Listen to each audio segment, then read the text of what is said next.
Hello guys, welcome back to my new blog. এটি হলো আমার দীঘা যাওয়ার ব্লগ, আর এটি হলো প্রথম দিনের ব্লগ। কিভাবে আমরা দীঘা পৌঁছালাম এবং সেখানে গিয়ে সেই প্রথম দিন কী করলাম সেইটাই আমার এই ব্লগের মাধ্যমে শেয়ার করেছি। তো দেখতে থাকো ব্লগটা। তো প্রথমেই আমরা কাশিমবাজার স্টেশন থেকে 4:30 ট্রেনটা ধরে আমরা প্রথমে পৌঁছে গিয়েছিলাম রানাঘাটে, এবং সেখান থেকে আবার ট্রেন চেঞ্জ করে আমরা পৌঁছে গিয়েছিলাম 9টার সময় দমদমে। দমদম থেকে আমরা এসপ্ল্যানেড যাওয়ার জন্য মেট্রোর টিকিট কাটছিলাম, কিন্তু দুর্ভাগ্যবশত আমাদের রিলস বানাতে গিয়ে 90 টাকা এক্সট্রা দিতে হয়েছিল টাইম আউট হয়ে যাওয়ার জন্য। এবং দমদমের থেকে আমরা আমাদের সকালের খাবারটা সেরে তারপর মেট্রো করে এসপ্ল্যানেড পৌঁছে গেলাম, এবং সেখানে দীর্ঘ অনেকক্ষণ ধরে এদিক ওদিক খোঁজাখুঁজির পর আমরা আমাদের বাসের ঠিকানা খুঁজে পেয়েছিলাম।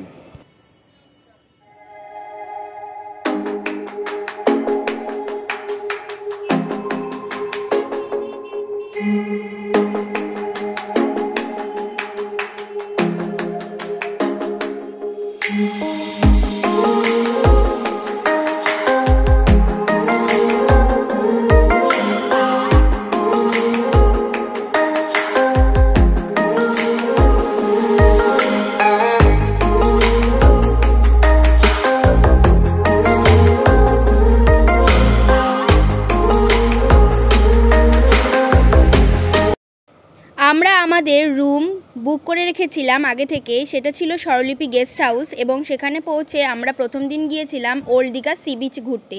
সেখানে গিয়ে সন্ধেবেলায় সমুদ্রের ধারে কিছুক্ষণ সময় কাটালাম এবং আশেপাশের মার্কেটগুলো ঘুরে দেখলাম এবং কিছু জিনিসপত্র কিনে আবার আমরা আমাদের হোটেলে ফিরে এসেছিলাম।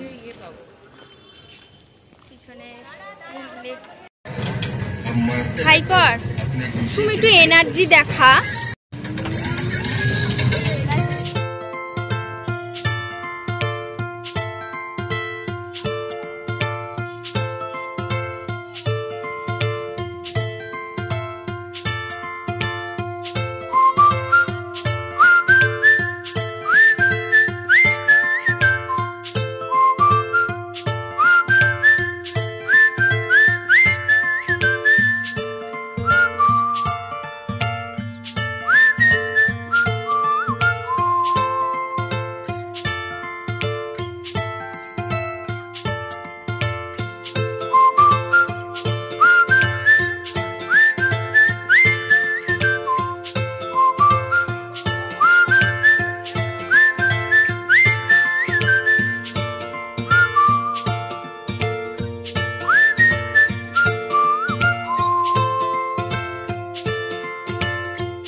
এখন আমাদের খাবার ডিস্ট্রিবিউশন চলছে।